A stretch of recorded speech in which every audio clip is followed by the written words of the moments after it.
नमस्कार दोस्तों, आज की कहानी एक भावनात्मक कहानी है। तो हम कहानी शुरू करते हैं।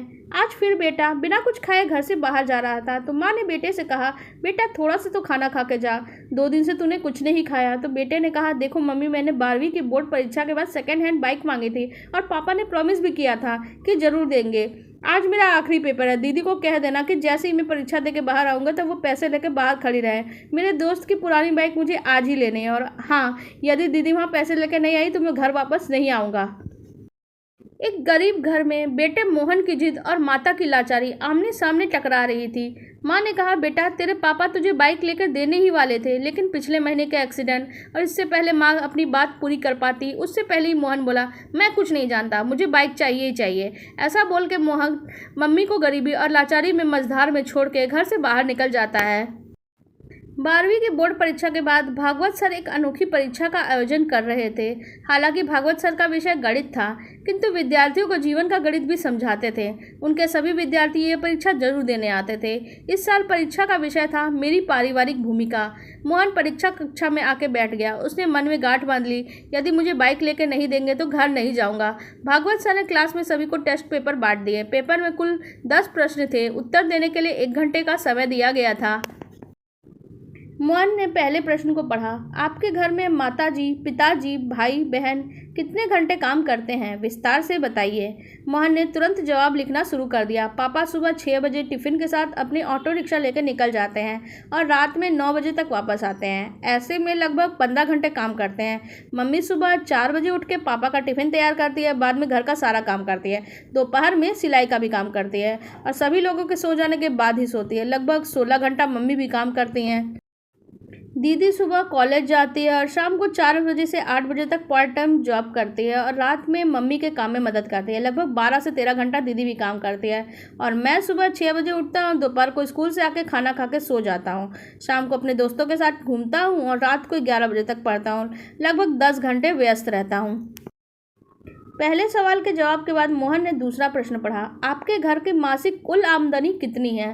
तो मोहन ने जवाब लिखना शुरू किया, मेरे पापा की आमदनी लगभग 10,000 है, मम्मी और दीदी की मिला के कुल 5,000 रुपया होगी और करीब 1,500 रुपये में हमारी आमदनी है। प्रश्न नंबर 3 था, मोबाइल रिचार्ज प्लान, आपकी मनपसंद टीवी पे आ रही 3 सीरियल के नाम और शहर के एक सिनेमा हॉल का पता और अभी वहाँ चल रही मूवी का नाम बताइए। सभी प्रश्नों का जवाब आसान होने के कारण मोहन ने फटाफट 2 मिनट में लिख दिए। अब बारी प्रश्न नंबर 4 की थी और प्रश्न नंबर 4 था, 1 किलो आलू और भिंडी की कीमत क्या है।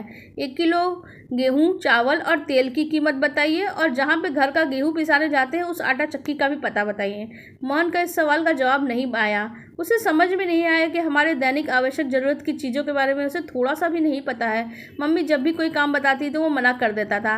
आज उसे समझ में आया कि बेकार की चीज़, मोबाइल रिचार्ज, मूवी का ज्ञान ही ज़रूरी नहीं है, अपने घर के कामों की समझ होना भी बहुत ज़रूरी है। प्रश्न नंबर 5 था कि आप अपने घर में भोजन को लेकर कभी तकरार या गुस्सा करते हैं। तो मोहन ने सोचकर जवाब लिखा, हाँ, मुझे आलू के सिवा कोई भी सब्जी नहीं पसंद है। यदि मम्मी को कोई और सब्जी बनाती हो तो मेरे घर में झगड़ा होता है। कई बार तो मैं बिना खाना खाए उठ के खड़ा हो जाता हूँ। इतना ही लिखते ही मोहन को याद आया कि आलू की सब्जी में सुबह मम्मी को गैस की तकलीफ हो जाती है, पेट में बहुत दर्द होता है। मम्मी सब्जी में 1 बड़ी चम्मच अजवाइन डालकर खाती हैं। एक दिन मैंने गलती से मम्मी की सब्जी खा ली थी तो मैंने थूक दिया था और फिर पूछा था, मम्मी तुम इतनी कड़वी सब्जी कैसे खाती हो। तब दीदी ने बताया था कि हमारे घर की स्थिति इतनी अच्छी नहीं है कि हम 2 सब्जी बनाकर खा पाएँ। तुम्हारी जिद के कारण मम्मी बेचारी क्या करेंगी। मोहन ने अपनी यादों से बाहर आके अगले प्रश्न को पढ़ा। अगला प्रश्न नंबर 6 था, आपने अपने घर में की हुई आखिरी जिद के बारे में लिखिए। मोहन ने जवाब लिखना शुरू किया, मेरी बोर्ड की परीक्षा पूर्ण होने के बाद दूसरे ही दिन बाइक के लिए मैंने जिद की थी, लेकिन पापा ने तो कोई जवाब नहीं दिया था और मम्मी ने समझाया था कि घर में पैसे नहीं है, लेकिन मैं माना नहीं। 2 दिन से घर में खाना खाना भी छोड़ दिया है। अब जब तक बाइक लेके नहीं देंगे मैं खाना नहीं खाऊंगा। आज तो मैं वापस घर ही नहीं जाऊंगा, यह कह के ही निकला हूँ। अब बारी प्रश्न नंबर 7 की ओर था, आपको अपने घर में मिले पॉकेट मनी आप क्या करते हैं उसका।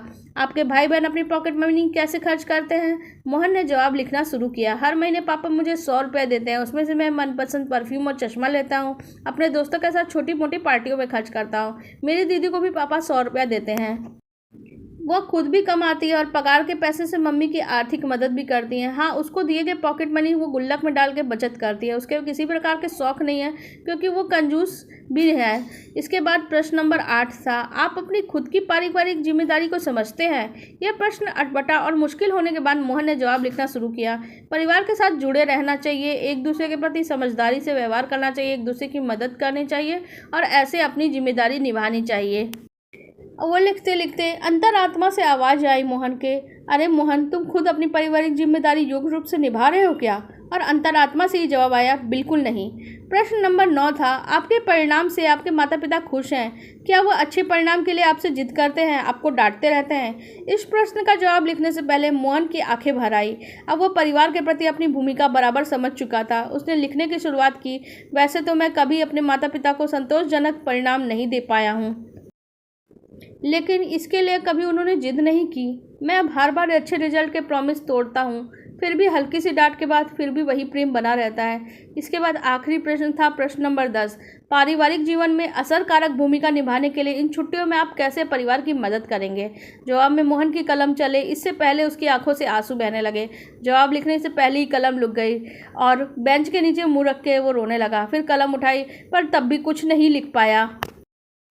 10वें प्रश्न का जवाब दिए बगैर उसने पेपर सबमिट कर दिया और बाहर आ गया। स्कूल के दरवाजे पे दीदी को देख के मोहन उसकी ओर दौड़ के पड़ा, क्योंकि जैसे ही दीदी पहुंचा दीदी के पास बोलता है। दीदी ने कहा, भाई ये लो 8000। मम्मी ने कहा, बाइक लेकर ही आना। दीदी ने मोहन को पैसे पकड़ा दिए। मोहन ने पूछा, कहाँ से लाई हो पैसे? तब दीदी ने बताया, मेरे ऑफिस में 1 महीने की सैलरी मैंने एडवांस मांग लिया है। मम्मी भी जहाँ काम करती है वहाँ से उधार ले लिए हैं और मेरी पॉकेट मनी की बचत से निकाल लिए हैं। ऐसा करके तुम्हारे बैग के पैसे की व्यवस्था हो गई है। मोहन की दृष्टि पैसों पर स्थिर हो गई थी। दीदी फिर बोली, भाई मम्मी को बोल के निकले थे कि पैसे नहीं दोगे तो घर पे नहीं आओगे। अब तुम्हें समझना चाहिए कि तुम्हारी भी घर के प्रति जिम्मेदारी है। मुझे भी शौक़ है, लेकिन मैं अपने शौक़ के बजाय अपने परिवार को ज़्यादा महत्व देती हूँ। तुम हमारे घर के सबसे लाडली हो, इसलिए पापा के पैर में फ्रैक्चर होने के बावजूद रोज़ ऑटो चलाते हैं ताकि तुम्हें बाइक दिलाने का प्रॉमिस पूरा कर पाएँ। बाकी तुमने तो अकेले बार उनके प्रॉमिस तोड़े ही हैं। मोहन ने हाथ में पैसे देकर दीदी चली गई और उसी समय मोहन का दोस्त वहां बाइक लेकर आ जाता है। उससे अच्छे बाइक को चमका दिया था और दोस्त ने कहा, लो मोहन, तुम्हारी आज से बाइक तुम्हारी होगी। और 12,000 रुपये मांग रहा था, मगर तुम्हारे हाथ में तो 8,000 है। मोहन बाइक की ओर एकटक देख रहा था और थोड़ी देर बाद बोलता है, दोस्त तुम अपनी बाइक उस 12,000 वाले को ही दे देना। मेरे पास पैसे की व्यवस्था नहीं हो पाई है और होने की संभावना भी नहीं है। यह कहकर मोहन सीधा भागवत सर के केबिन में जाके पहुंचता है और भागवत सर मोहन की ओर देखते हैं, पूछते हैं, अरे मोहन, कैसा लिखा पेपर में? तब मोहन बोला, सर ये कोई पेपर नहीं था, ये तो मेरे जीवन के लिए दिशा निर्देश था। मैंने एक प्रश्न का जवाब छोड़ दिया है, किंतु वह जवाब नहीं लिखकर अपने जीवन को जवाबदेही से निभा के रहूँगा। यह कह के भागवत सर के चरण स्पर्श कर लेता है और घर की ओर निकल जाता है। घर पहुँचते ही मोहन ने देखा मम्मी पापा दीदी सब उसकी राह देख रहे हैं। मोहन को देखते ही मम्मी ने पूछा, बेटा बाइक कहाँ है?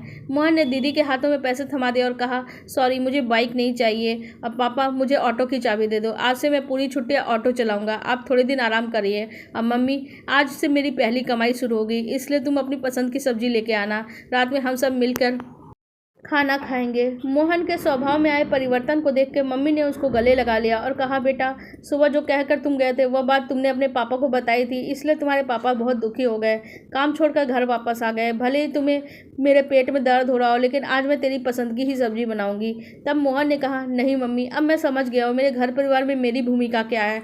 मैं रात में आपकी पसंद की सब्जी ही खाऊंगा। परीक्षा में आखिरी जवाब मैं नहीं लिखा, वह प्रैक्टिकल करके दिखाना चाहता हूँ। और हाँ मम्मी, हम गेहूँ पीसने कहाँ जाते हैं उसकी आटा चक्की का नाम और पता भी मुझे दे दो। इसी समय भागवत सर ने घर में प्रवेश किया और बोले, वाह मोहन वाह, तुमने लिख कर नहीं दिया, प्रैक्टिकल जीवन करके दोगे। मोहन भागवत सर को देख के आश्चर्यचकित हो जाता है और बोलता है, सर आप यहाँ? तब भागवत सर बोलते हैं, मुझे मिलकर तुम चले गए, उसके बाद मैंने तुम्हारा पेपर पढ़ा, इसलिए तुम्हारे घर की ओर चल पड़ा। मैं बहुत देर से तुम्हारे अंदर आए परिवर्तन को सुनता रहा। मेरी अनोखी परीक्षा सफल रही और उस परीक्षा में तुमने पहले नंबर को पाया है। ऐसा बोल के भागवत सर ने मोहन के सर पे हाथ रखा और उसे आशीर्वाद दिया।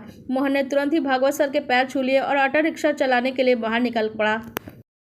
आखिरकार मोहन को अपनी जिम्मेदारियां समझ में आ ही गई और उसने अपनी जिद भी छोड़ दी। आपको हमारी ये कहानी कैसी लगी कमेंट सेक्शन में ज़रूर बताइएगा। अगर हमारी वीडियोस पसंद आ रही है तो हमारी वीडियोस को लाइक करने के साथ हमारे चैनल को भी सब्सक्राइब कर लीजिएगा। धन्यवाद।